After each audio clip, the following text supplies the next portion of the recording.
Ici, si on veut ouvrir ce briquet, bah, on va dire que c'est lui qui est là. Alors déjà, je vais prendre ces deux-là, les grouper. Voilà.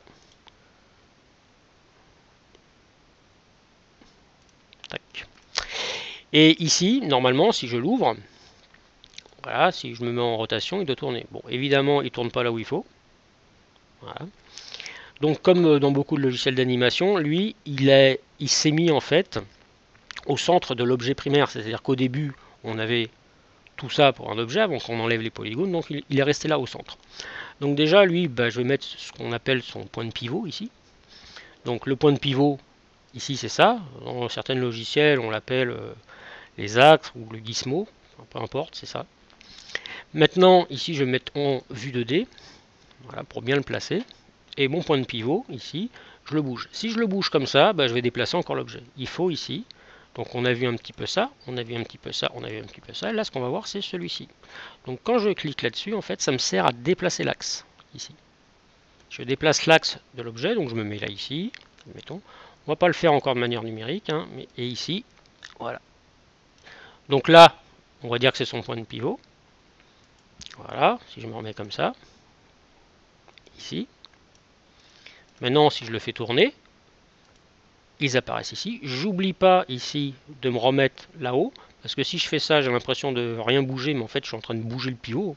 Donc, il faut se méfier. Donc là, je me remets ici et je décoche ça. Voilà. Voilà. Alors là, je l'ai mal fait. J'ai fait un pomme Z, donc je le refais. Donc ici, je reprends celui-là, je reprends ça. Voilà. Ça, c'était parce que j'avais mal sélectionné mon objet. Voilà. Bien être là-dessus, bien être là-dessus. Et maintenant, je redécoche. Et ici, je vais avoir mon objet qui s'ouvre.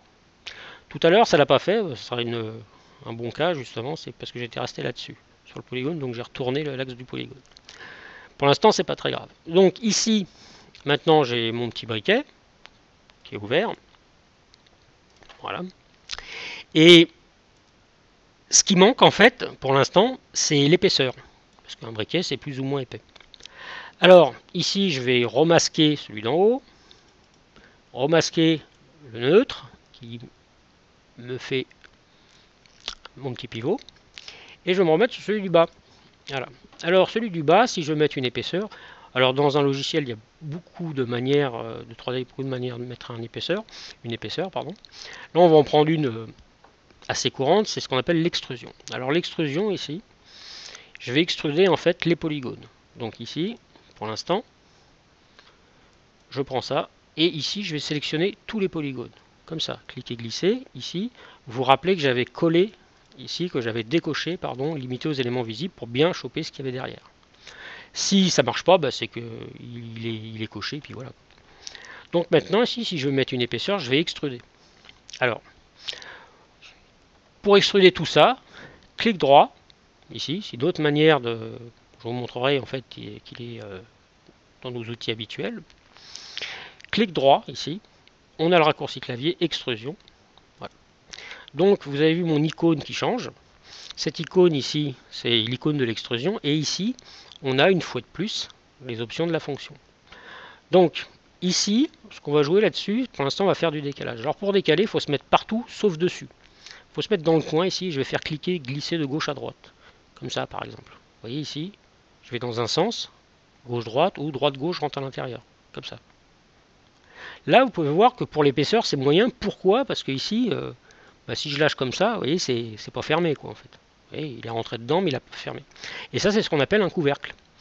Donc, ici, je fais une extrusion de tous mes polygones, et il ne faut pas que j'oublie ici, pour l'instant, de cocher dans cette option-là, couvercle. Maintenant, si je fais ça, hop, et je lâche, et je fais un petit rendu, on voit que j'ai bien une épaisseur. Alors, je fais pomme Z, j'aurais très bien pu le faire de l'autre côté, ce que je vais faire d'ailleurs. Et ici, vous voyez, vous avez une valeur. Ben, cette valeur ici, qui suit ma souris, je peux très bien le taper, je vais mettre 5 par exemple, Enter, et là il fait 5. Maintenant, si je me mets sur celui de roue, que je vais réanimer, tac, tac, ben, je le sélectionne.